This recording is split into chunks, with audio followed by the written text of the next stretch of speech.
Yes. Ms. Barlow, I want to just pick up on one of the matters I was asking you about very shortly before lunch. If we go, Shomik, to CAXT 40110_142.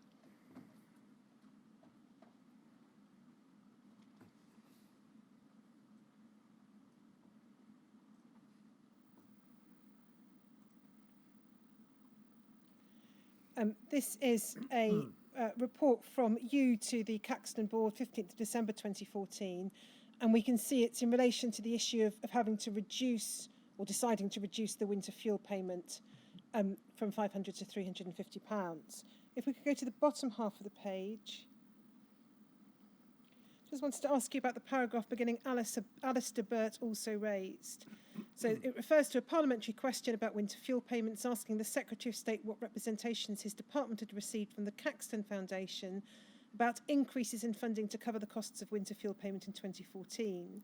The answer the Minister gave was that the department had not had any discussions with the Caxton Foundation in relation to winter payments in 2014-15, nor had it received any requests for increased funding in 2014-15 to cover the costs of winter payments. That's you, I think, Ms. Barlow, raised with the Department of Health the fact that it was somewhat disingenuous to brief the Minister to respond in this way, given that I had had email correspondence and telephone conversations with them in August about additional funding in the light of increasing beneficiary numbers. The Department's response to me was to question why the board had even proceeded to make a winter fuel payment this year. The Chair and I raised this with them at our annual review meeting on the 1st of December 2014.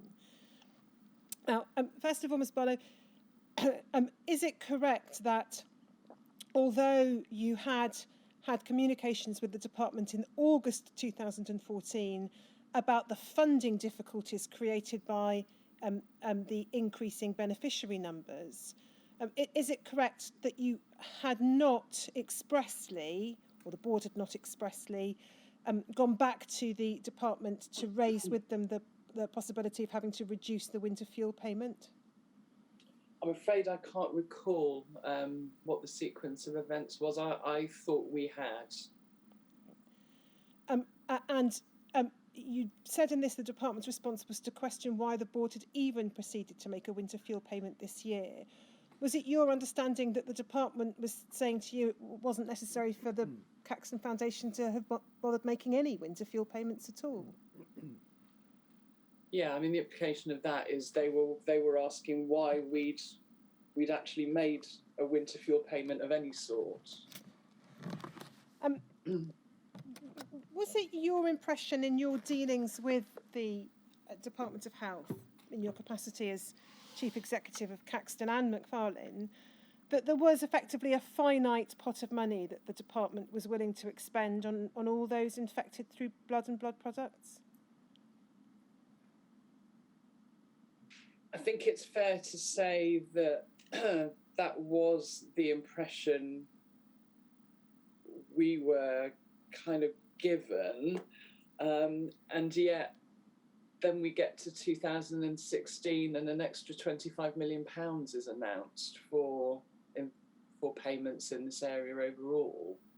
So yeah, I guess, the ongoing position was that there was no more funding, or I think as you'd have seen some of the letters we had back saying now's not the right time.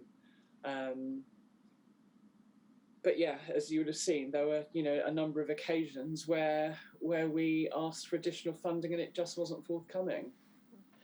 Well, did it ever occur to you that there might be a conflict of interest for you representing both the Caxton Foundation and the Mcfarland Trust, effectively competing for what might have been in practice at that time at least a finite pot of money that the department was willing to provide? No, because I believe that when we put forward cases for increased funding, we did those based on what was needed for those charities at the time. Can we look at WITN 4474002?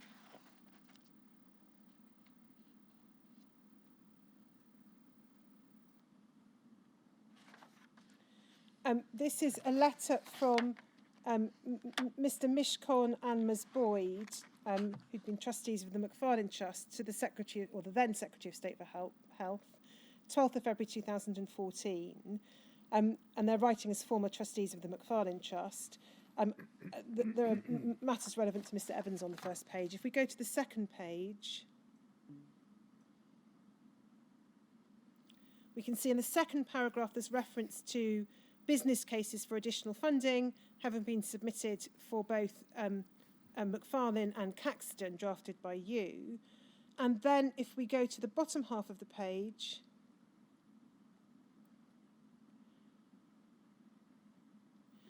what's said here is that the medical conditions affecting most of the MFT's beneficiaries warrant a substantial differentiation in financial support, which the Chief Executive appears to ignore, as does the Chairman, neither of whom want to rock the boat with the Department of Health.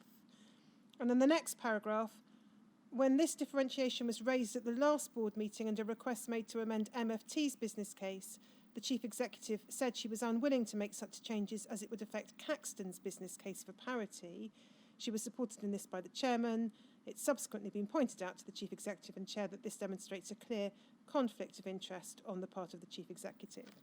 Now, I'm not going to ask you about details of the business cases themselves, but just two issues arising out of that. First of all, was your stance, as suggested in this letter, that you didn't want to rock the boats with the Department of Health?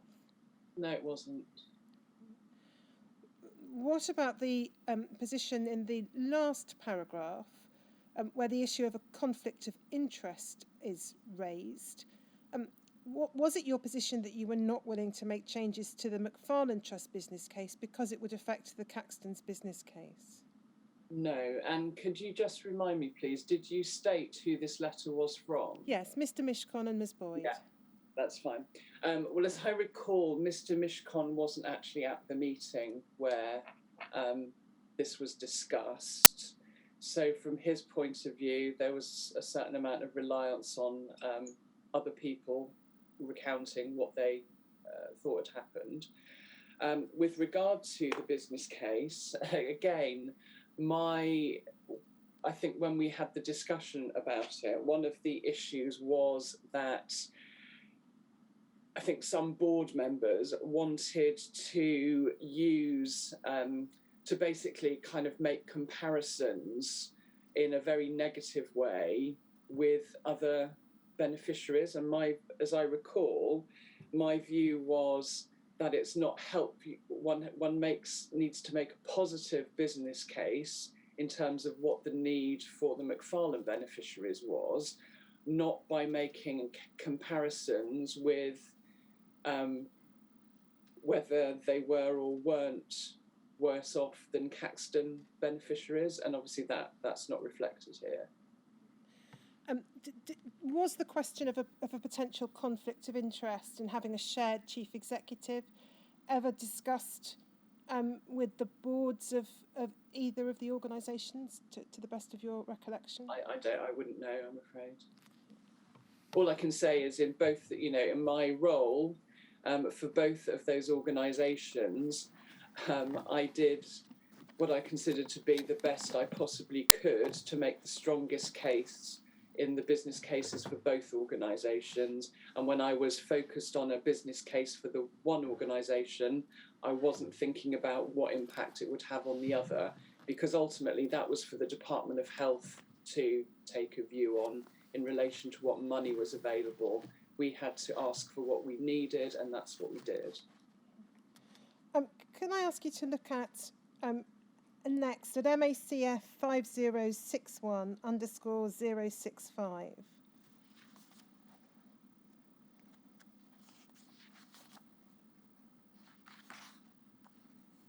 Now this is a draft rather than a final document. It refers to the Caxton, Mcfarland and Eileen Trust. Statement of financial procedures for charities which make payments to individuals infected with HIV or hepatitis C by treatment with NHS-supplied blood or blood products. And then it says this document sets out the governance, accountability and funding arrangements agreed between the department and the trustees of the three charities. The document's not legally binding, but both parties agree to abide by the terms of this document.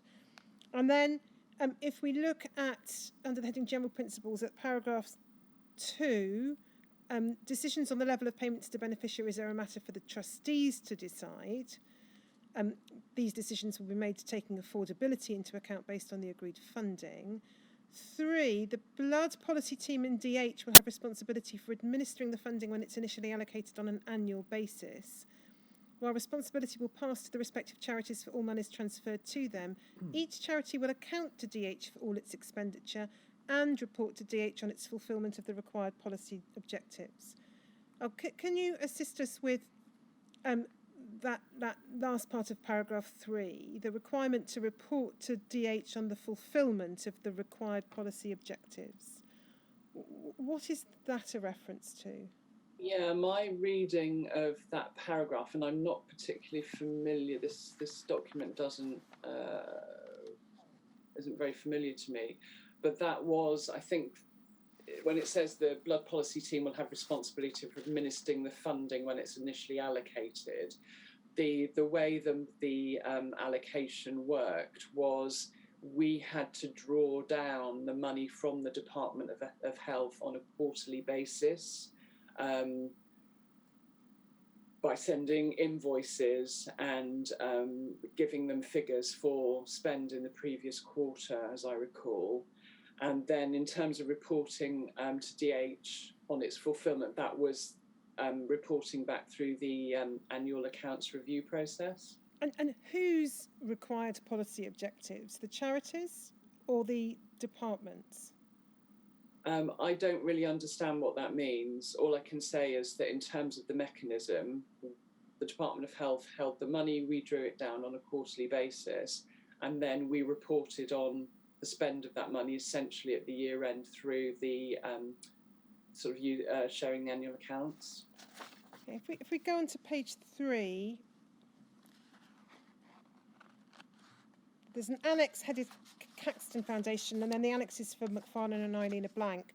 I just wanted to understand the process in terms of Caxton. If we go down to budget setting,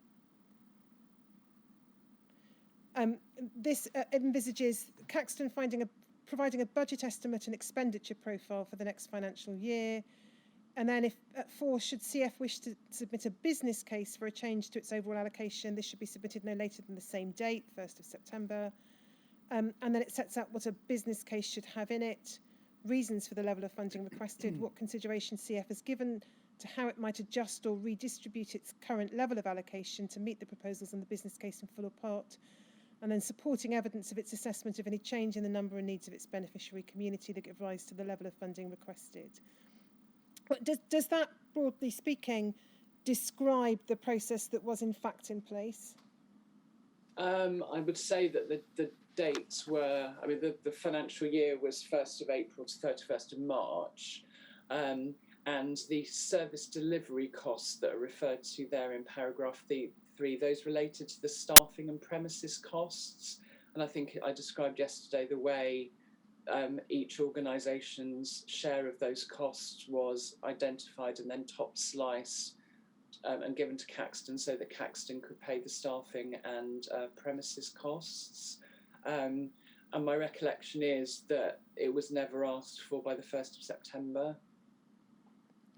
In terms of the business case that you would submit for a change to the annual allocation, did you understand that you needed to explain what consideration you'd given as to how you could adjust or redistribute current levels and provide supporting evidence of your assessment?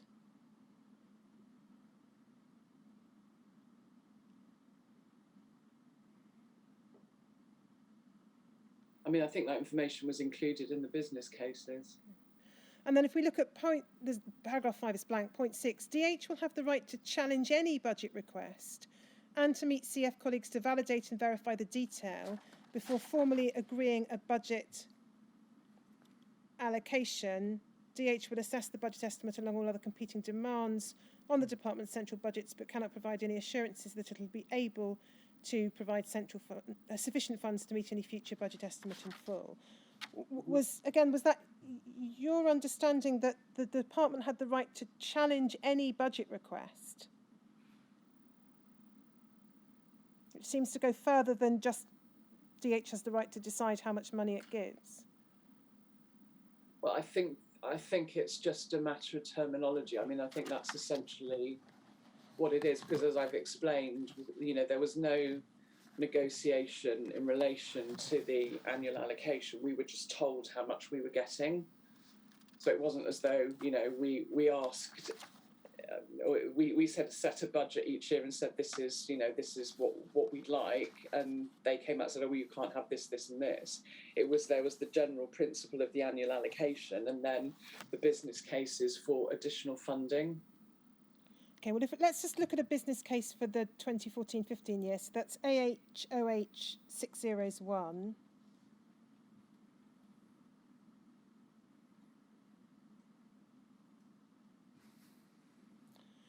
So we can see from the top, it's the business case for increased funding for Caxton from 2014-15 for a regular payment scheme. So that's the purpose why increased funding is being sought. If we look down the bottom of the page, the penultimate paragraph refers as one of the most striking trends to people struggling to meet their own basic needs. And then if we go over the page, I'm not proposing to go through the detail of this, but we can see there the business case sets out options for a regular payment scheme based upon different income benchmarks. And then if we go to page 4, please, Shomik.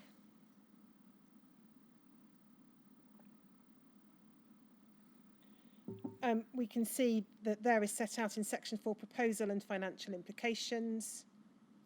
And so it sets out the amount of money and the reasons for that. So if we go just to the next page, if we look at the bottom of the page under the table, we can see what you're asking for. To operate a scheme based on 80% of median income, Caxton would require an allocation of 3.03 million in the first year and 4.805 million in subsequent years. And then the case says Caxton's therefore submitting this proposal to the DH for consideration. Caxton set out its preferred option for a scheme based on 80% of median income. However, Caxton understands the DH may wish to discuss modifications to this and looks forward to having the opportunity to discuss the proposal in more detail. So that's the business case submitted for 2014-15. If we go to CAXT 4 zeros, 110_089,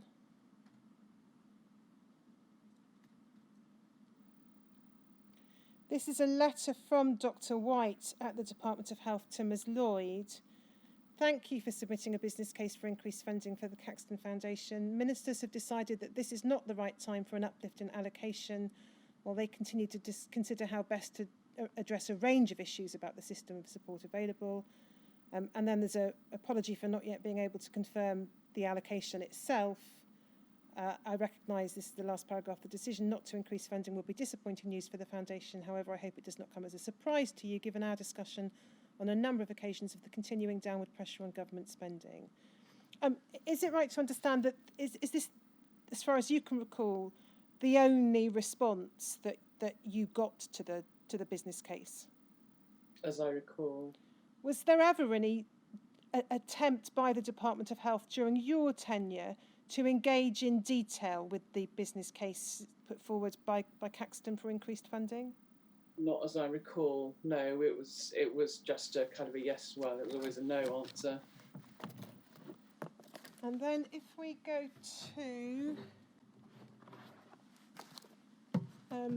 MACF 5052_089.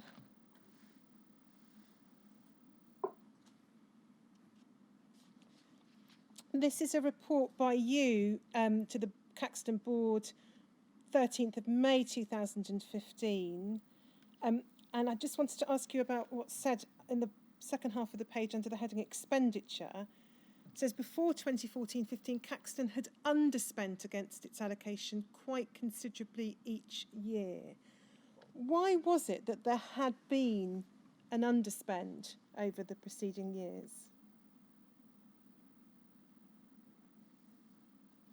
I'm not completely sure. I think it was partly because the organisation had, or for a start, it didn't have a regular payment scheme. but there were also some complications about the way we had to budget.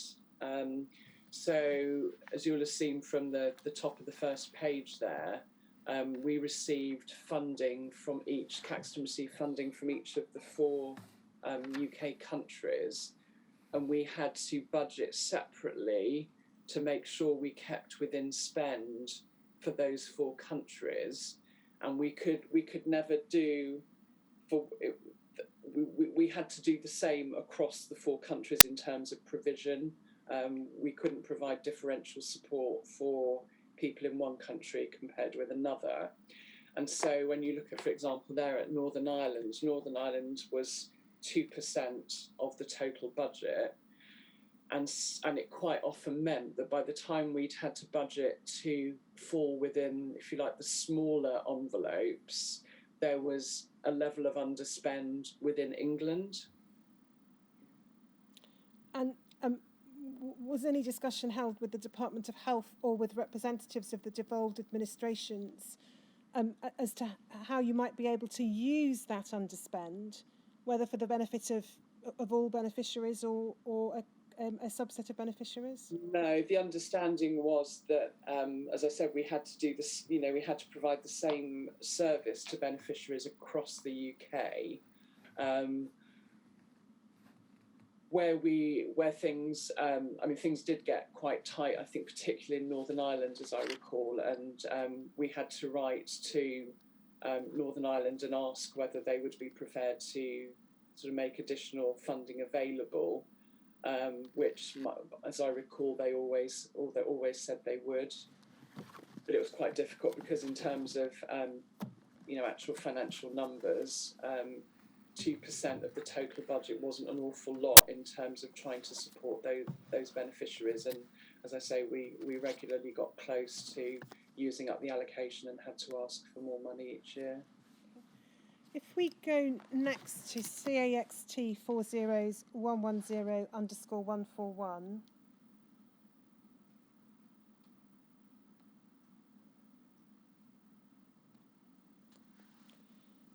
This is a report from you to the board, 15th of December 2014. If we look at the bottom half of the page, we'll see the heading Annual Department of Health Review Meeting. It refers to you and Ann Lloyd meeting with officials with DH on the 1st of December.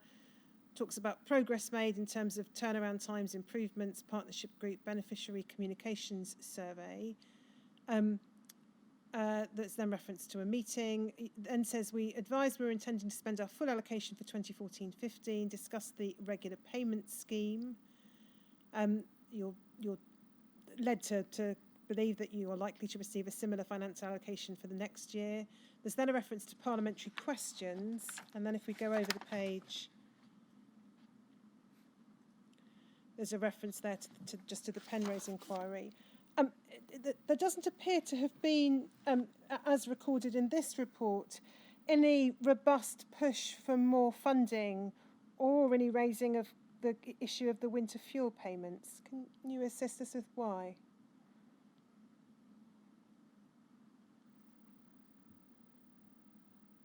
So what was the date of this report, please? 15th of December 2014. Okay.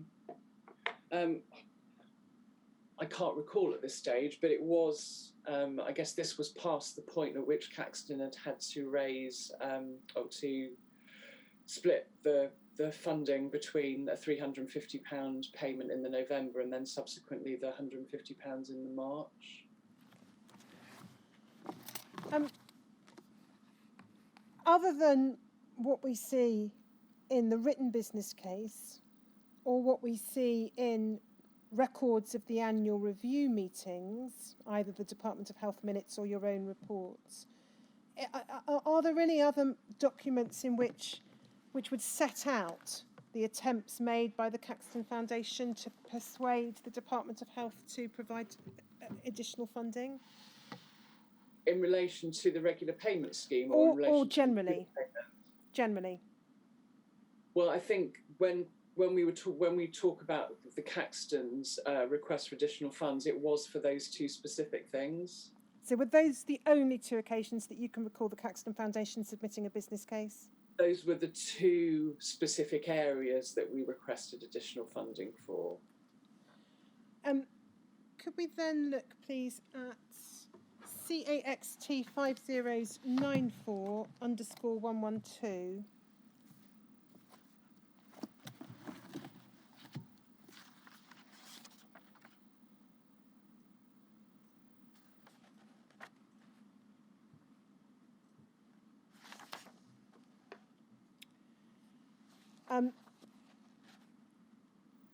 I'm just trying to find, yes, here we are. So these are the minutes of a partnership group meeting, 25th of November 2015. If we go to page 3, please. We can see, if we look at the paragraph at the very top of the page, JB, that's you, added that Caxton was not allowed by the Department of Health to accumulate reserves, and it could not spend more than its annual allocation. It therefore had to monitor spend carefully and not commit to payments it could not afford to make. Now, we discussed yesterday the Mcfarland Trust's accumulated reserves and steps that were taken in relation to that. Why was the Caxton Foundation not allowed by the Department of Health to accumulate reserves? I don't know. That decision was obviously made when Caxton was set up, and I don't know what the rationale was for that. Why was it up to the Department of Health at all as to whether the Caxton Foundation accumulated reserves? Because the Department of Health was the sole funder, and essentially what happened was that when we drew down money based on our projected spend for each quarter, any money that we actually hadn't spent or committed at the end of that quarter was essentially deducted from the next drawdown, and that happened both from quarter to quarter and from one financial year to the next. Did you ever raise this issue yourself with the Department of Health or the Trust Board and raise the question of being allowed to accumulate reserves? Not that I recall, no. Do you think that operated in any respect to the disadvantage of the beneficiary community for the Caxton Foundation? I'm not sure that it worked to the disadvantage. I mean, it may administratively, it made it quite tricky because we had to be really, really careful not to overcommit spend. But we managed it, and those were the rules that we were working within, and those were the rules we kind of worked to. We can take that down, thank you, Seamus. Want to come on to the question of the Caxton's approach to the making of grants. Was the Caxton's position like the Mcfarland Trust's, that it was a provision of last resort and applicants should seek assistance elsewhere if they could? Yeah, I mean, Caxton also wanted to maximise the amount of money that it had to use for beneficiaries where there weren't alternatives. So, for example, if someone could get a grant from one of the organisations that supported things like, energy and boilers, then or from local authorities for sort of home adaptations, then people were encouraged to do that, yeah. Did the Caxton also assess income on the basis of household income, as the Mcfarland Trust did?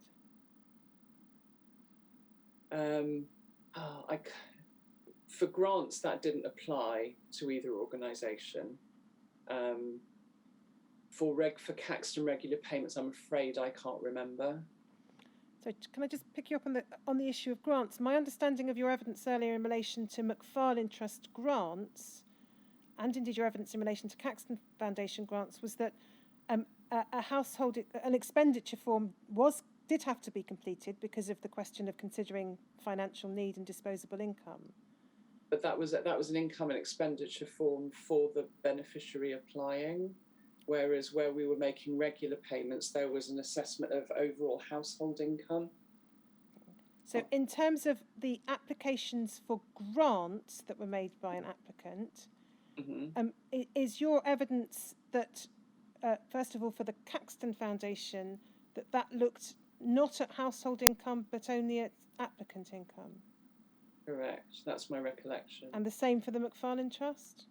That's my recollection. Okay. Well, maybe we might need to check that and come back to you. Referral to the benefits advisor or financial advisor, was that also a precondition for Caxton applicants in cases where it was considered appropriate? Sorry, was it? Referral to the benefits advisor or referral to the financial money management advisor, Penny Smart? Yeah. Did that operate as effectively a requirement in some cases for Caxton applicants as it did for Mcfarland? In relation to requests for support with debt, yes. Did an applicant also have to agree to Caxton itself receiving information from the money management advisor? No, as I recall, they didn't have to consent to that information being shared with Caxton, but they were encouraged to do so because it enabled Caxton to have a fuller picture of the ways in which they might be able to assist. If the applicant declined to allow that information to be shared with Caxton, in practice, could that lead to the application for assistance being rejected? I guess not in of itself, but the committee might have felt that there was an incomplete picture. But as I recall, people were very happy for that information to be shared. And I think, as I've also said in my written statement, sometimes the solution when the money management advisors were involved didn't actually involve Caxton in the end. Did Caxton Foundation give loans at all? No. Why was that? That was a policy that the trustees had obviously decided at the point at which I arrived, as I recall, that they weren't going to make loans, and I don't know what the rationale for that was. Okay. Was it revisited at all during your tenure, as far as you can recall? Not as I recall. Caxton, at the point in time at which you arrived, often paid grants, perhaps invariably paid grants, through a voucher system, which some recipients regarded as either demeaning or as potentially risking revealing their hepatitis C status, because as I understand it, the vouchers had Caxton written on them. Do you know why that system had been developed? No, I don't, but we mostly phased that out because what we did do is we asked people just to, once they'd purchased the item, just to send us receipts.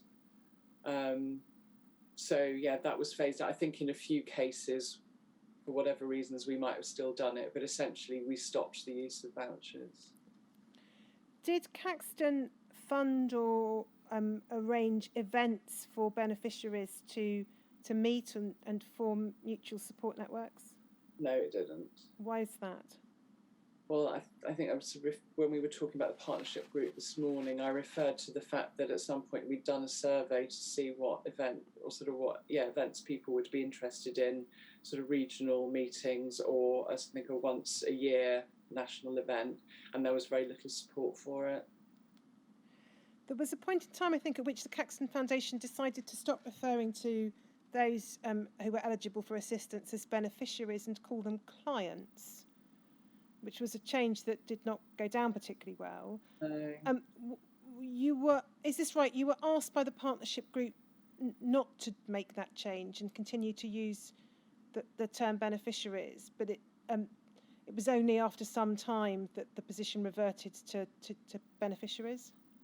As I recall, it was a board initiative to make that, to change the wording, and then the partnership group and beneficiaries made us aware of the fact that they weren't happy with that, and so the board agreed to revert to using the term beneficiary.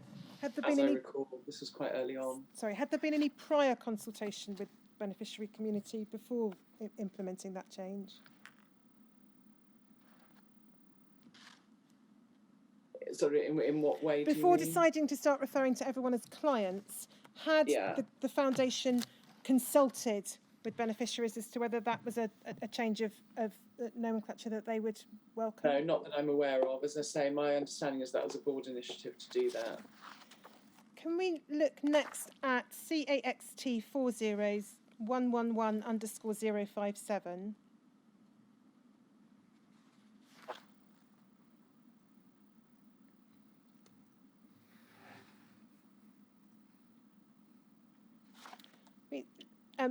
These are the minutes of a board meeting on the 12th of August 2015. If we go to the second page and we look under the heading Operational Management Issues, Responses to Beneficiaries, there's reference to having received the minutes of meetings of the National Welfare Committee. And then this, in response to a question from DAT, RF confirmed that when considering grant applications, there were no fixed criteria in relation to household income, but each case was considered on its individual merits, and overall household income and expenditure levels and disposable income were reviewed. And then there's a reference to beneficiaries being advised as to the reason. If grant application was turned down, the reason almost always related to an inability to determine charitable need. If there were no fixed criteria and each case was considered on its individual merits, how did the National Welfare Committee or the Caxton Foundation generally ensure fairness and consistency of approach? Well, I think this paragraph relates to an issue we were discussing earlier, which was about the fact that whilst we looked at disposable income, there was no way of fixing that equation in stone because it always related to the disposable income and the amount being asked for, and the two sides of that equation changed with every application. In relation to consistency, one of the reasons that staff attended the meetings was to be able to remind the committee of similar cases and the outcome of similar cases previously, just so that there was some overview of what decisions had been made in relation, as I say, to similar cases in the past. Would you accept that the absence of anything further by way of criteria or guidance might make it difficult for applicants to have any realistic idea as to whether an application was likely to succeed or not? I don't think so, because we published the areas of what areas of grants would be considered. But you didn't publish any information about levels of disposable income or the office guideline maximum figures. Sorry, we didn't. You didn't publish any information about what might be regarded as disposable income, did you? I can't recall. And as I think we've already discussed, you didn't publish the office guidelines. No, we didn't publish what was in the office guidelines because they were guidelines and people could still get a grant for things that were in the office guidelines if the request exceeded the timeframes or the amounts by going through the committee. We just look at the office guidelines for Caxton. These are from 2014. CAXT 30103_005.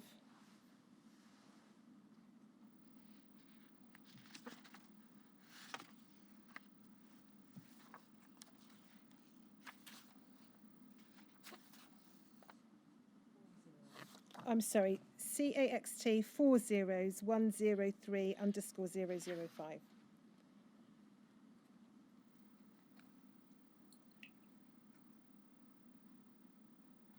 So 2014 office guidelines, if we go to the second page, under the heading Maxima, we've got a similar policy to the policy in operation in Mcfarland, that if in excess of £3,000 in grants or more than 4 grants exceeding £3,000, then the request will be presented to the NWC. What was the NWC then supposed to do with that information? It was going to the NWC because there'd been prior grants, but how was that supposed to figure into the NWC's decision-making process? It was just so that the NWC was aware that if you like, the beneficiary concern was making multiple applications. And again, as I said earlier, that information then fed into things like making the developing regular payments scheme. And was the fact that there had been either multiple applications or a receipt of £3,000 or more, was that a factor in deciding whether or not the fresh grant application should be allowed? Not particularly, but it could present a pattern if someone was coming to us with very, very regular requests. It was sometimes an indication that someone was in financial difficulty, sort of over and above what some other people might be experiencing. And then there might have been a discussion, for example, about whether someone needed to get support from the benefits advisor or the money management advisor in addition to what they were asking for. If we just look at the next page. Can you just help? That paragraph is headed Maxima. Mm-hmm. It's not, on the face of it, not a word which is easy to use in respect of informing the NWC about what it might do with the regular payment scheme. It suggests there is some sort of upper limit. Does that help at all? Or why was that word chosen? The maxima was used in relation to this figure of £3,000, so that if someone had had £3,000 in grants, that instead of being considered through office guidelines, it would be referred to the NWC. But what I was saying in relation to the regular payments, Council asked whether what kind of impact this policy had in relation to cases being presented to NWC. And one of the points I was making, that it was through the NWC being aware of people making very frequent requests that we were able to see the pattern that was out there of people needing a lot of extra financial support, which then in turn led us to develop the regular payment scheme. I thought her question had been in respect of what the NWC was supposed to do with the information in respect of this particular application for a grant. And your answer, I think, is that it had nothing in particular to do with that application, though it did inform other considerations. Have I got it wrong? Sorry, I'm getting a bit confused now in relation to what I don't want to confuse you. I don't want to take Councillor out of her stride any further. So just go on with the next question. If we just look at the next page, we can see that in similar form to the Mcfarland Trust Office guidelines, these guidelines set out a number of specific grants that can be made in relation to a number of different headings, so central heating, replacement windows, moving home, domestic appliances and the like, with maximum figures that could be approved by the office staff. Is that right? Yeah, this was the office guidelines document we're still looking at, isn't it? Yeah. Yes, but it set out item by item a number of different items that could be approved, but with maximums that could be approved by the office staff. Yeah, correct. If we look then at what I understand to have been what was published, if we go to CAXT 40101_007,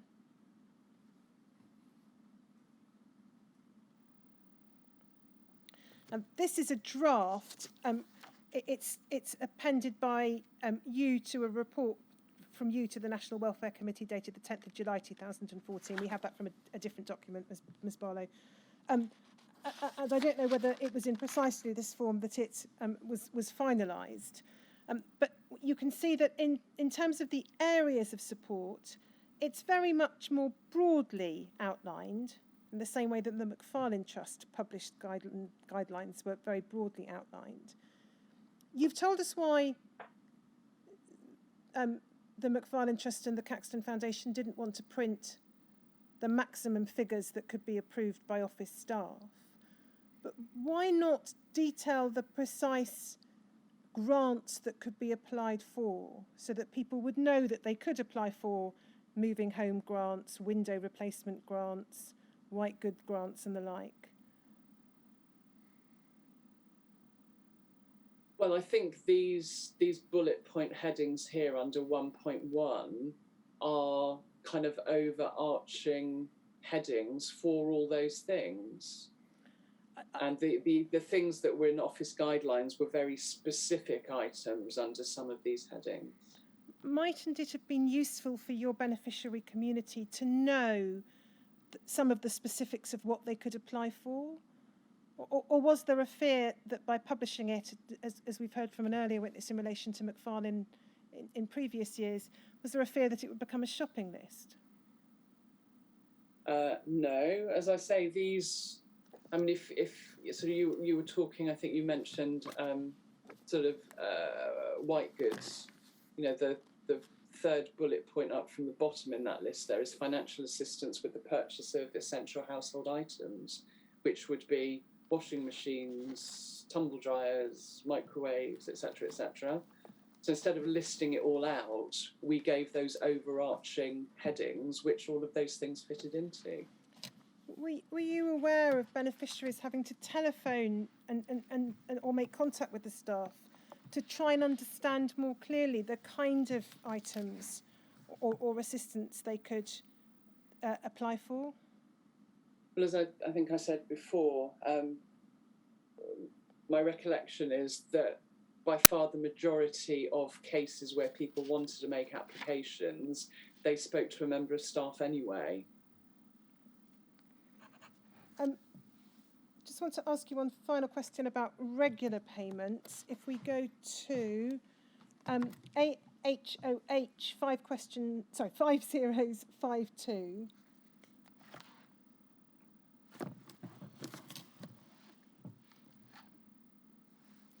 This is a document dated July 2015. It's an update from the Caxton Foundation. And I just want to ensure that we correctly understand the position in relation to regular payments. If we look in the first half of the page, it refers to being able to run a regular payment scheme again in 2015-16. The scheme was introduced last year to provide some additional financial support to Caxton beneficiaries who want the lowest incomes. Last year, we were able to make payments to 185 households whose incomes were below the 70% median income benchmark. This represented 19% of all Caxton primary beneficiary and bereaved households. And then there's a reference to the proposed scheme for 2015-2016. And then if we look below the table, we can see it says Caxton has to set the level of regular payments at a rate which is affordable within the annual allocation we receive from DH and the other calls upon our funding, in particular grants. Because of this, we cannot guarantee that we'll be able to run a regular payment scheme every year, although we would hope to do so. And we also cannot guarantee the payments can be made at the same level as in the previous year. It's for these reasons the payments for this year are at a lower level than last year. We would also strongly advise the payment should not be relied upon, given the fact that the scheme could be withdrawn from one year to the next. So is it right to understand, first of all, that the first regular payment scheme for Caxton beneficiaries came into operation in the year 2014-15? Yes, that's correct. So that's some 3 years or so after the Caxton Foundation was set up. It was only 19% of Caxton beneficiary and bereaved households who received regular payments in that first year. Is that correct? Yeah, from this document, looks like that's correct. In the second year that you were able to run it, the amount to be paid was going to be lower than the first year because of the financial constraints described in this paragraph. Mm-hmm. Is that correct? Yeah, it would seem so. I can't recall the detail. And is this right? In terms of the regular payment scheme, Caxton was unable to give any kind of assurance or confidence to its beneficiary community at this stage that it was something that would be able to continue on an annual basis? That's correct.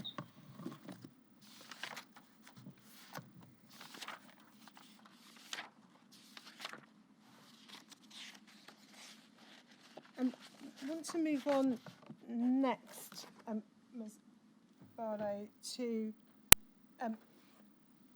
the APPG report.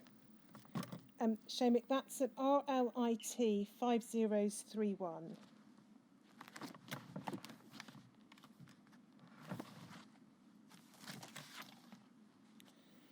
So this is a report, January 2015. If we go first of all to page 80, please, Shomik.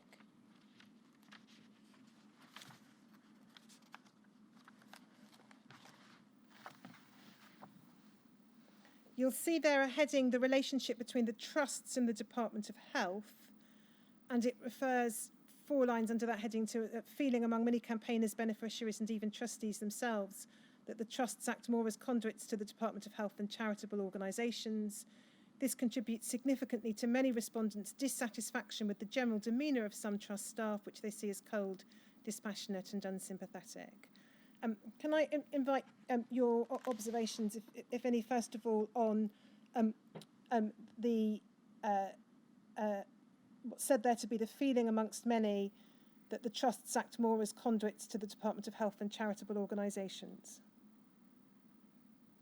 Well, I mean, I think that relates to some of the things we've already discussed, that the organisations, the Caxton Foundation, the Mcfarland Trust and the Eileen Trust, they were all charities, but the reality was that the Department of Health had set the organisations up and the Department of Health was the sole funder.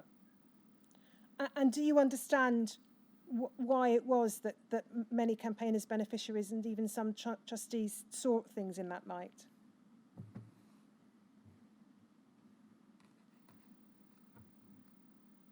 In terms of the trust, yes. Well, I mean, as we discussed yesterday, I mean, essentially that the charities were set up by the Department of Health. They weren't set up by, if you like, passionate campaigners, which is the way that a lot of charities set up. So I understand that people felt that they were a vehicle for Department of Health funding, and to a certain extent that is true. But as we've also discussed, the Department of Health didn't have any involvement on a day-to-day basis in terms of decisions about things like grants and level of spend on individuals. And then the second observation in this paragraph I wanted to invite your comment on, Ms. Barlow, is many respondents' dissatisfaction with the general demeanour of some trust staff, which they see as cold, dispassionate and unsympathetic. What do you have any observation to make upon that? No, not really. When you and your colleagues saw the APPG report, it must have concerned you that this was what a number of respondents were reporting. Yes, but I don't think it. I think it was, some of the issues around people's perception of the organisations being the conduits for the Department of Health funding. I mean, those were criticisms that were, or concerns that were known to us already. And as sort of we've discussed before, the fact was we were charities that were 100% funded by the Department of Health, and there was no getting away from that. Were any steps taken following receipt of the APPG report to address the criticism of the demeanour of some trust staff? I know that we responded to this APPG report, but I'm afraid I can't remember the detail. Yes, you responded in relation to it. I was thinking more whether either of the organisations which you were chief executive of, whether any practical steps were taken to either to try and understand more what the concern was about the demeanour of trust staff and to address it. As I say, I don't recall. If we go to the next page, please.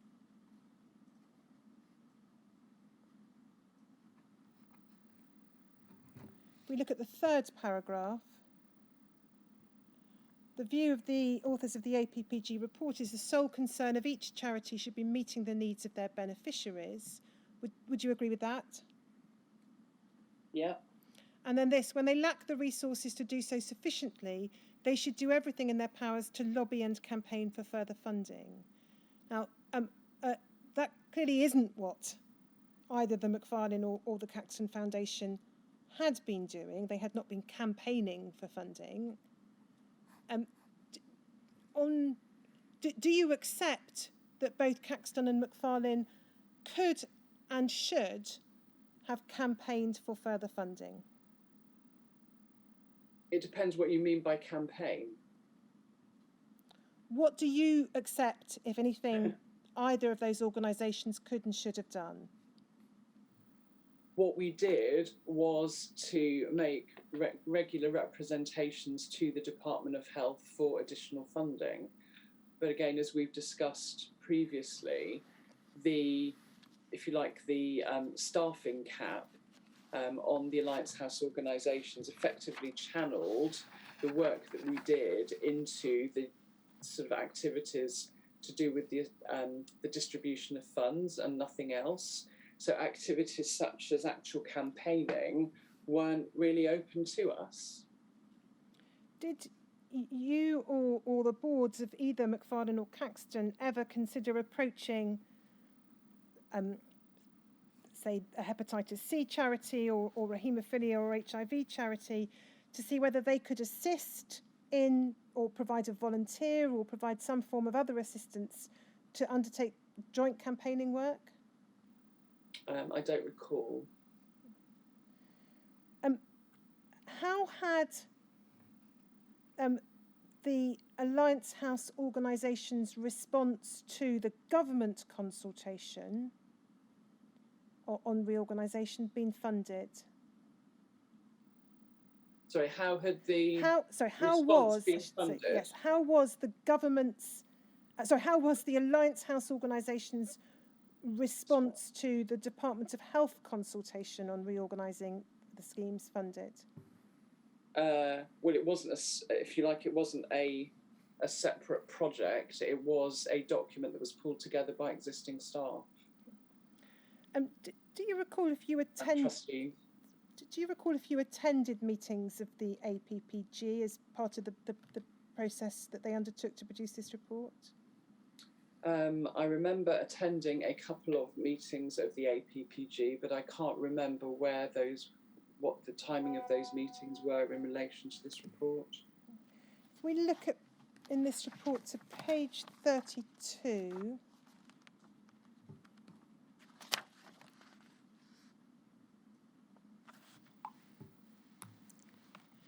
We look at the paragraph, second paragraph under the heading Evidence Provided to the APPG by the 3 discretionary charities, says there that the APPG sent 2 appeals for information to the 3 discretionary charities. And then it says the trusts provided some but not all of the information the APPG asked for. They were helpful in providing information in relation to business cases and in answering an array of technical questions about support. However, they neglected to fully address other requests for information, most notably, despite the fact that a wealth of internal reports have been produced by trustees of the discretionary charities, they did not give these reports to us at our request on the grounds that they'd been superseded by the more recent business case. And then, if we skip down a few lines, in addition, the charities were also invited to make comments on the number of grant applications refused, the number of Caxton beneficiaries who were in poverty and other information. This was not forthcoming. Why did, or do you accept, first of all, that either Mcfarland or Caxton failed or declined to provide the information there set out? I'm afraid I don't recall this. Does it follow from the fact that you say you don't recall it, that you're not able then to tell us why this information was not provided to the APPG? Yeah, if in fact it wasn't provided. So one of the meetings I recall attending was one of the APPG meetings where I think myself and a number of trustees were invited to make a presentation to the APPG on the work of the organisations. And as I say, I can't remember when that meeting was in relation to this report. Did you, as a matter of fact, make any form of presentation to the APPG? As part of that meeting that I attended, yes. If we go to page 9, please, of this document.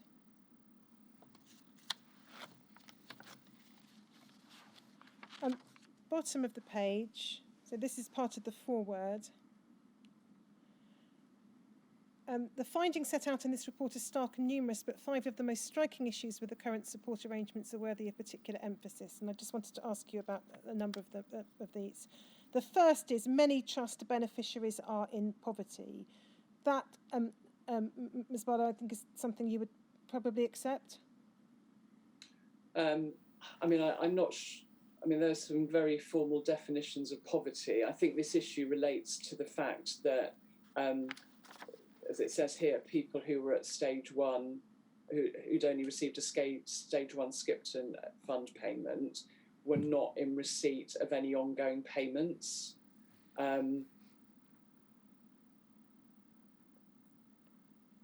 If we go, but in fact, the Mcfarland Trust regular payments scheme, I would imagine, I don't know what the figures were, but I imagine there would have been people there who were co-infected who did receive regular payments from Mcfarland, and similarly, there were bereaved partners and spouses in the Mcfarland Trusts whose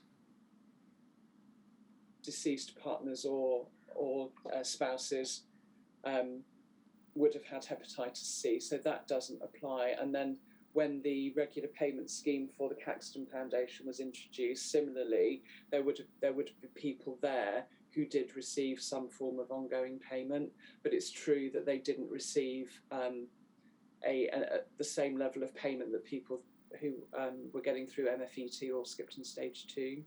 if we go to the second page. I think this is talking about widows and widowers.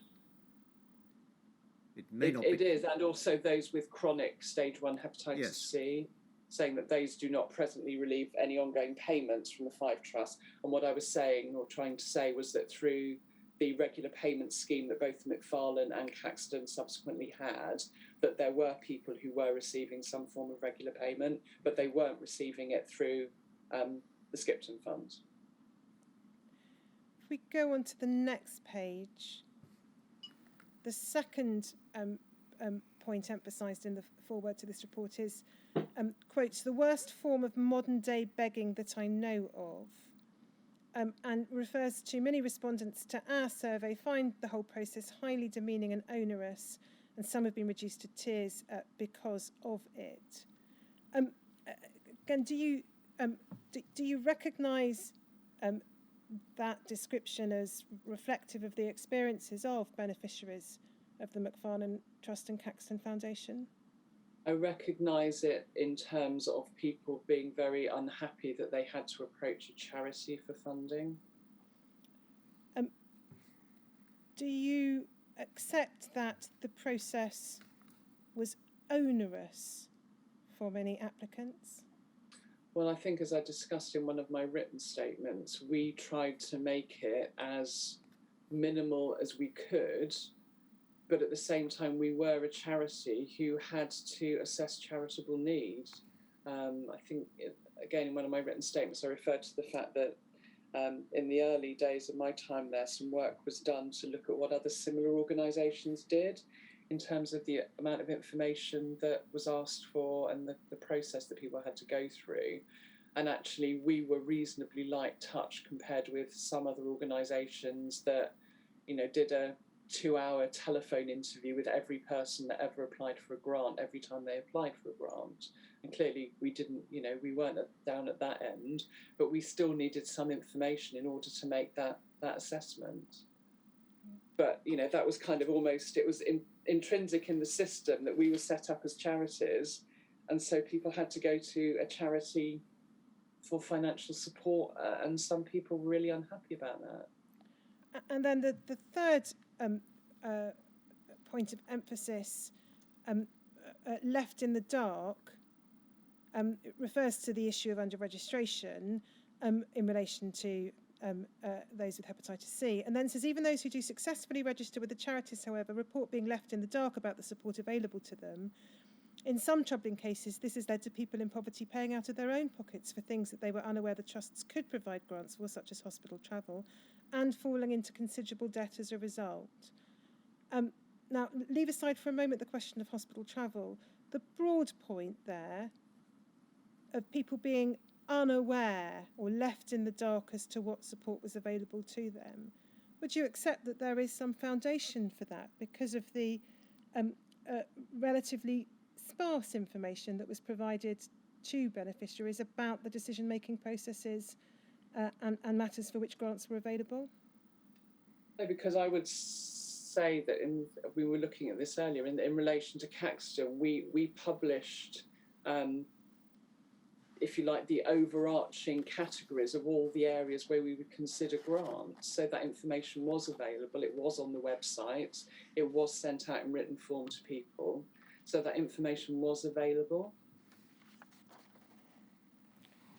I'm not going to go through all of the report, Ms Barlow, but you'll appreciate that there are a number of critical observations in the report about, obviously in part about the question of government funding, but also about the way in which the trusts actually dealt with beneficiaries.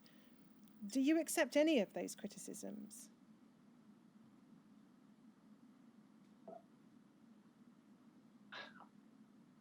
I mean, I haven't got, if you like, I haven't got the list there. But as I said, in terms of people being unhappy about having to approach a charity, we were aware of that. We were aware that some people didn't like the fact that they had to provide us with information about their income and expenditure and things like that. We were aware of all those things, but there's very little we could do about it, given that we were set up as charities. And we had to be able to demonstrate that we were in some way assessing charitable need. I want to come now to a meeting that you, Mr Evans, and Ms Carroll of the Hemophilia Society had on the 29th of January 2015. Before we look at documents relating to that meeting, to what extent, prior to the 29th of January 2015, had you had meetings with representatives of the Hemophilia Society? It had been very limited on a one-to-one basis. There were, I think there were other fora where we were both Hemophilia Society and Mcfarland or Caxton were present, but there hadn't been a lot of engagement. And was it normal for Mr Evans as chair to accompany you to meetings with the chief executive of the Hemophilia Society when those meetings did occur? I think that was the first meeting that happened, but the reason Mr Evans was there was because the chairman of the Hemophilia Society, as I recall, was also meant to have attended that meeting. So it was meant to be a joint chief executive chair meeting. Could we have up on screen, please, Shomik, WITN 3078009.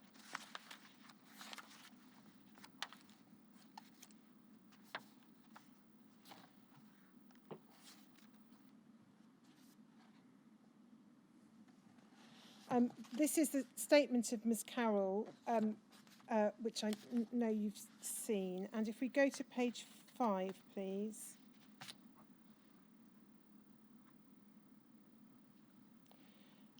Want to pick it up at paragraph 16. It says that you asked if you could bring Roger Evans to the meeting. Usually it would only be Ms Carroll and you. They were uncontroversial, simply two CEOs meeting. There was nothing unusual about this meeting. This was the first time Mr Evans had attended.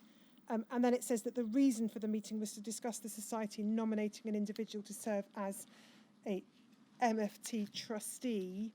And that was an issue that it said that you wanted to discuss with Ms Carroll. Do you agree with what's set out there, or is there anything you disagree with?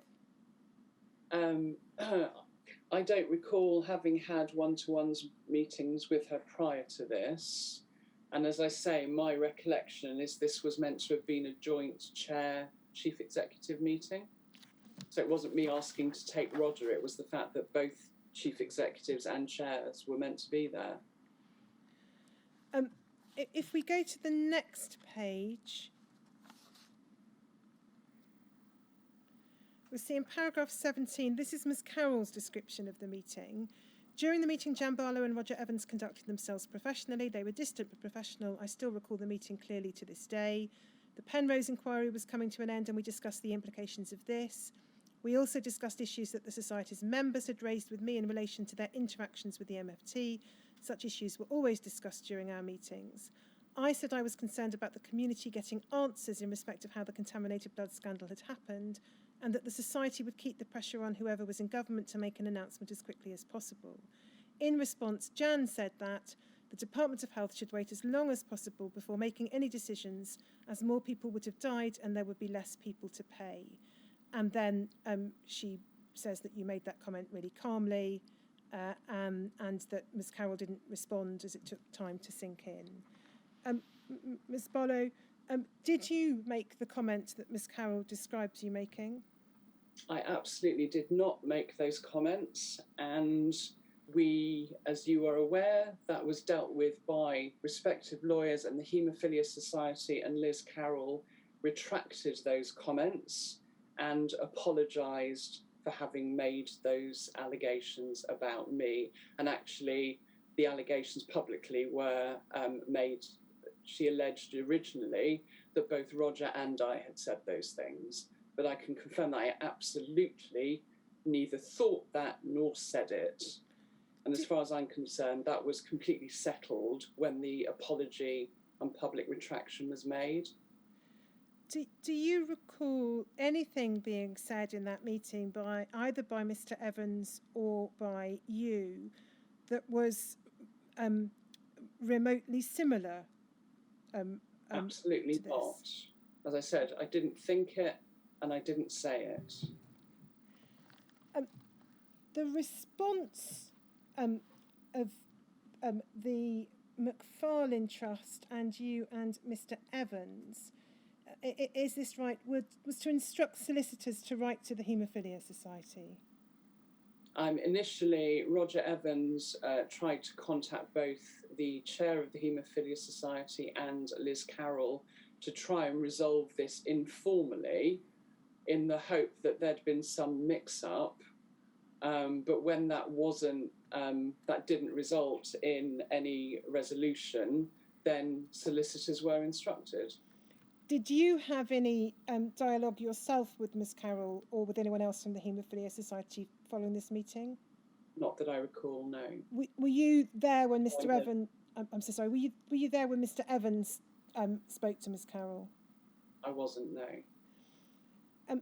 If we then, I'm not going to go through all the documents in relation to the threat of legal proceedings, but just a small number. If we could look at HSOC 0029411 _ 024.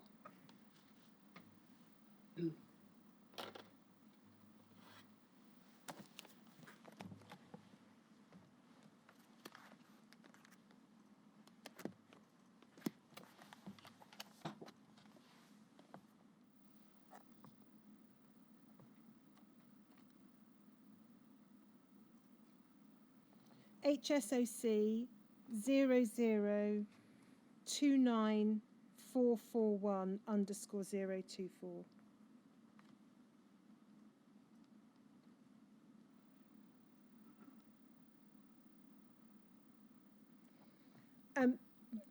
This is a letter from Wilson Solicitors, 26th of February 2015, Ms. Barlow.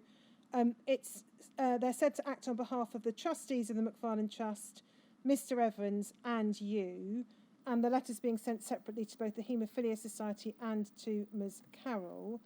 And then it said in the bottom of the paragraph on that page that complaint is made about the seriously defamatory and completely false allegations concerning you and Mr. Evans. And then if we go over to the page 4, please. There are actions that are then required of the Hemophilia Society and Ms. Carroll. And then it said, if we look at just go further down slightly. So the long paragraph beginning, if THS and Mrs. Carroll are not prepared to take proper and responsible action, our clients will regrettably have to consider taking further action, which may ultimately include recourse to issuing legal proceedings. So, just so that we understand the sequence of events, the meeting, I think, took place on the 29th of January. There was the publication of what was the account of that meeting was, I think, on around the 10th of February 2015. And then this letter was sent on the 26th of February 2015. Now, there followed a series of correspondence, and don't want to take time going through all of it.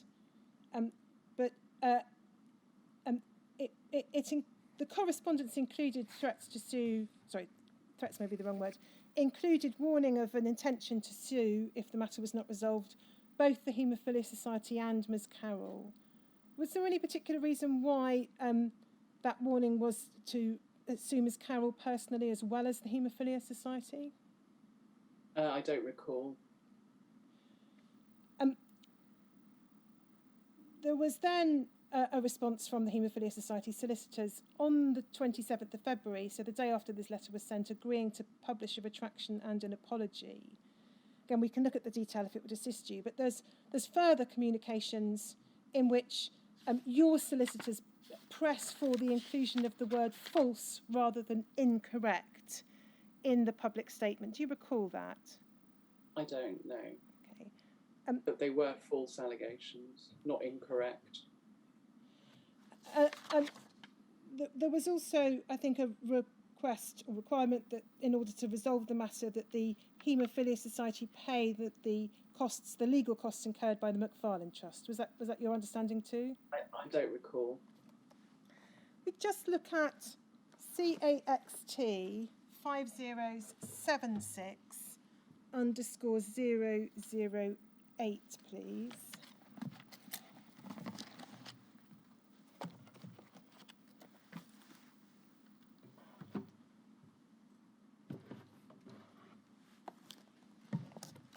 You'll see this. These are the minutes of a meeting of the Caxton board, 26th of February 2015.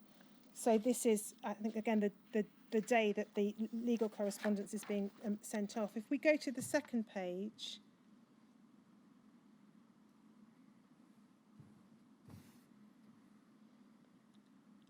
under Chief Executive's report, you refer to the letter that Ms. Carroll had sent, references made to the letter containing false allegations. It said that MFT had no choice but to involve lawyers. It says that you've been advised by lawyers not to attend any meetings which involved Ms. Carroll, at the very least, until the matter was resolved. Is that correct? I don't recall that, but yes, I'm sure that's correct. And then it says, as a result, AL, I think that must be Miss Lloyd, had taken a decision to postpone the meeting scheduled with other charities on the 10th of March. She expressed her regret that these false allegations had been made against the chair and chief executive of MFT, one of Caxton's sister organisations, and felt that Caxton had no choice but to suspend relations with the Hemophilia Society for the time being. Are you able to assist as to why it was thought appropriate for the Caxton Foundation to suspend its relations with the Hemophilia Society? I don't recall. That was a board decision. Clearly, for me personally, as it says there, I'd obviously been advised not to attend any meetings which involve Ms. Carroll. But yeah, I think you'd need to ask the trustees of Caxton as to why they felt that was the appropriate thing to do. One consequence of this was this sequence of events was Mr. Evans writing to the Hemophilia Society to say that the Hemophilia Society would no longer be invited to nominate trustees to the Mcfarland Trust. Did you have any involvement in that decision? Not that I recall, and I think that had already been mooted prior to these events. Do you consider the threat of or the intimation of possible litigation and the instruction of solicitors to have been a sensible and proper use of the Mcfarland Trust's time and resources? I think it was the only course of action that was open to us, given that another charity in the sector, our part of the sector, have made false allegations, some very serious false allegations about myself and Roger Evans. what, if any, steps were taken by you to rebuild a relationship with the Hemophilia Society? Well, I think, as I said in my written statements, there wasn't an awful lot of involvement with them prior to these events. And there wasn't an awful lot of involvement with them afterwards. So in many ways, it didn't really affect anything. If we look at MACF 5059_052,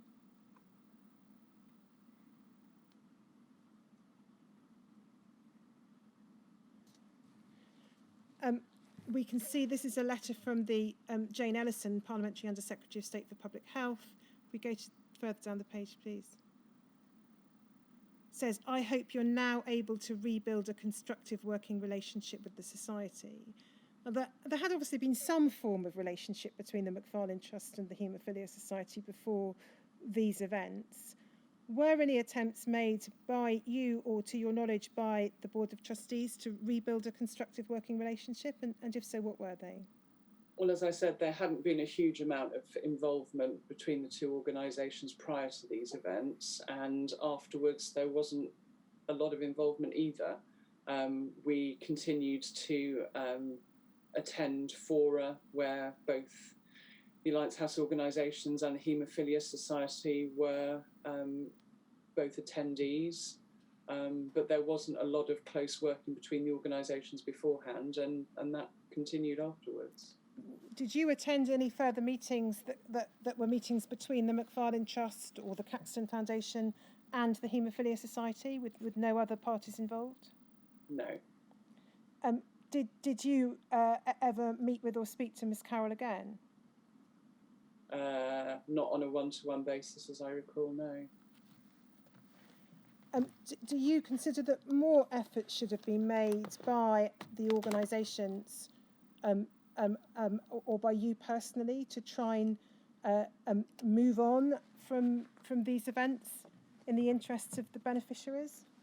Well, I think we did move on. As I say, there wasn't a lot of involvement between the two organisations beforehand, and it didn't really change anything. It just was extremely unfortunate that someone felt they could make such false allegations about two individuals, namely myself and Roger Evans. And do you have any explanation based on anything you know from your own dealings with the Haemophilia Society or their employees as to why what you characterise as completely false allegations of this kind were made against you? I have no idea why they were made, but I would emphasise again that I did not say what Ms. Carroll alleged that I said. Want to ask you as a final topic about a handful of matters arising out of the closing down of the Mcfarland Trust and the Caxton Foundation and its replacement with the new national schemes. The first issue I want to ask you about is what happened to the Mcfarland Trust's reserves. You think tell us in your statement, and you've referred in your evidence to there having been a further grant programme to use up some of the Mcfarland Trust's reserves. I think, however, it's correct that did not use up all of the Mcfarland Trust's reserves, did it? No, it did not. And so there came a point in time at which the Trust was deciding on the transfer of its reserves to a third-party organisation, and in due course it was determined that the reserves would be transferred to the Terrence Higgins Trust. Is that correct? That was the latest position, as I understood it before I left the organisation. I don't know what happened subsequently. I think you wrote to the Chief Executive of the Terrence Higgins Trust, Mr. Green, to suggest a meeting. Did that meeting take place? It did. Why was it that transfer to a third-party organisation of the reserves was being considered at all, as opposed to distribution of the remaining reserves directly to beneficiaries? because the grants programme was run, and at the end of that process there were still funds remaining, and therefore in the organisation's trust deed, one of the specifications was that the funds should be transferred to an organisation with the same or similar objectives. Was any consideration given to running a further grants programme or to any form of further top-up of regular payments?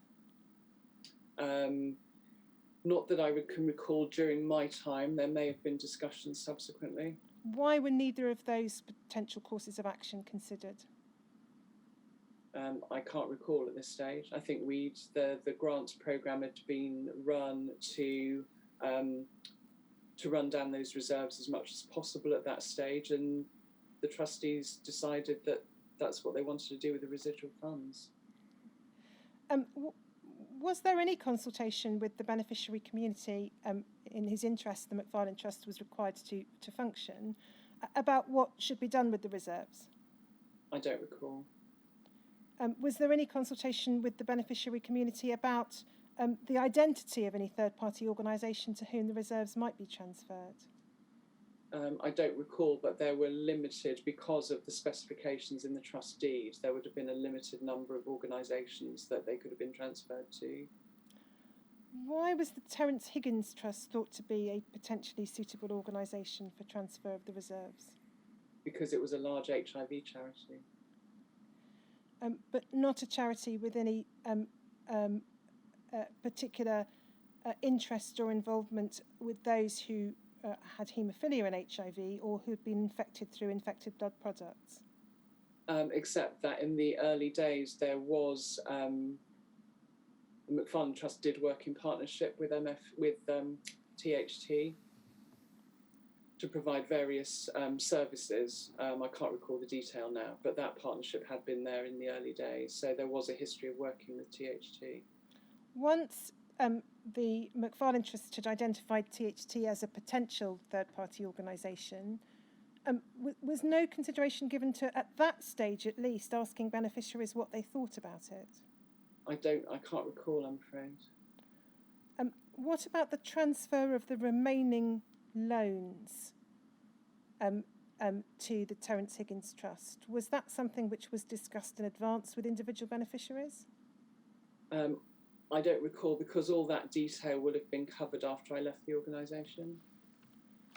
Are you able to assist us with what happened to the residual funds in two specific legacies which were administered, as I understand it, by the Mcfarland Trust, the Honeycomb Fund and the Wilson Fund? Mm-hmm. Do you know? As I recall, I think they were pretty much run down through grants, sort of grant applications to those funds. If there was anything left, my recollection is that it would have been quite small.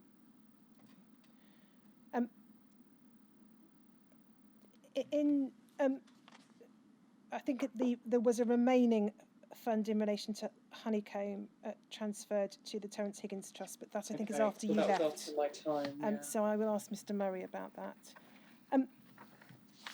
Data transfer became an issue in terms of the handover from Mcfarland, Caxton and others to the new Business Services Authority run scheme. What's your recollection of the information that was transferred to the new schemes? Well, my recollection of that process is that the organisations took independent legal advice as to what was required, and we were advised that we needed to get people's explicit consent for the transfer of their data to NHS BSA. My recollection is that we devised a data set that the Business Services Authority would require in order to be able to continue to make payments to people, and that we wrote individually to everyone registered with the organisations at Alliance House to ask their consent to transfer that data set. And as I recall, there was a few beneficiaries who weren't happy with the full data set being transferred. There was some pieces of information individual beneficiaries didn't want transferred across. And as I recall, that wouldn't have impacted in any great way on NHS BSA's ability to continue to make payments to them afterwards. So essentially a data set was transferred. What's your understanding or recollection of the data set that was transferred? What types of information were transferred and what types of material were not transferred? It was all the basic personal details: name, address, date of birth, dates at which people had received MSPT payments, MFET payments, Skipton stage 1 and 2 payments, whether people were in receipt of regular payments. I think for the charities we gave across information for grants that had been received in the previous 5 years. I can't remember all of it, I'm afraid. Could we just have a look at DHNI 301104?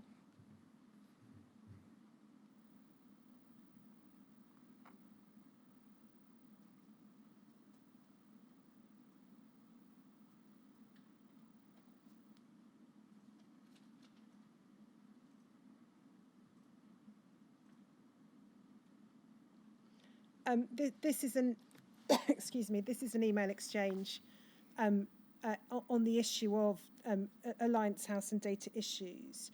I just want to ask you about what's said in paragraph number 3. It said here, I propose to write to Jan, that I think is you, setting out what we, England/Wales/Northern Ireland, want to happen. I'm assuming here we'll be pushing for implied consent. Given that Jan has legal advice that has not been shared with us that takes the opposite view, I'm expecting that she'll push back on this. At that point, I'll offer to get joint legal advice on this issue. Two questions, Ms. Barlow. Is it right, as this appears to suggest, that you declined, or that you did not share the legal advice you'd received with the various government departments with whom you were dealing? I'm afraid I can't recall that level of detail. Do you recall whether it came to the point of getting joint legal advice? No, I don't believe that it did. And I guess one point I would just like to make on this is, a number of your questions over the last 2 days have questioned our, if you like, independence from the Department of Health. And given that confidentiality and data protection and all of those issues were so important to beneficiaries, it was absolutely crucial that the Alliance House organisations got their own legal advice on this and didn't rely on the legal advice from a government department, which didn't necessarily always understand how charities worked. Ms. Barlow, for the avoidance of doubt, I'm not suggesting it was inappropriate to obtain legal advice. No, what I'm trying to explain is the fact that the department here is arguing one thing, saying, the first paragraph says, I'm sure it can be argued that DH is the data controller for all of the schemes. Now, given that all of the schemes were independent organisations, our advice that wasn't the case, and we had to be really careful that what we did was in line with, all the data protection legislation. And I'm just trying to clarify that point, really. 2 final questions from me, Ms. Barlow, before perhaps we break, so that RLRs and core participants can suggest any further questions, sir. You will recall from the Hemophilia Society letter of the 10th of February 2015 that gave rise to the correspondence that I asked you about a few minutes ago, that the Hemophilia Society in that letter set out its view that the Alliance House organisations were not fit for purpose. Now, I'm not inviting you to comment on the Hemophilia Society's actions or lack of them in that regard, but simply on the suggestion that the Alliance House organisations by 2015 were not fit for purpose. Do you accept that in any respect? I mean, my own view is that they were fit for the purpose that they'd been set up for, which was to be the vehicle for dispersing such funds as government wished to make available to the infected community. They weren't necessarily fit for the purpose that people wished the organisations to have. And I think that's quite an important distinction. Because there were limitations, the way they'd been set up and the way they were funded, as I've attempted to explain over the last couple of days, those did bring, there were restrictions in terms of what the organisations could do because of that. And so, yeah, I think they were fit for the purpose that they were set up for, but whether they were what people wanted is a different matter. And with the benefit of reflection or hindsight, is there anything which you consider, as Chief Executive of Mcfarland and Caxton, could or should have done differently or better in the discharge of your responsibilities towards beneficiaries? I mean, that's a very big question. I'm looking back over a number of years, and I can't give you an instant answer to that. All I can say is that, in my experience, I and all my colleagues, both staff and trustees, always tried to do the very best we had with the resources and the circumstances that we were faced with at the time. Sarah, it's, I think, nearly 20 to 4. I anticipate that there may be quite a few questions I'm asked to consider from legal representatives of core participants. So although it would mean sitting late, clearly it's in everyone's interests that we finish Ms Barlow's evidence today. If we could have perhaps a 40-minute break, that will, I hope, then give others enough time to suggest questions and me sufficient time to consider them. Yes, well, you both need to happen. They're giving you questions, you considering them.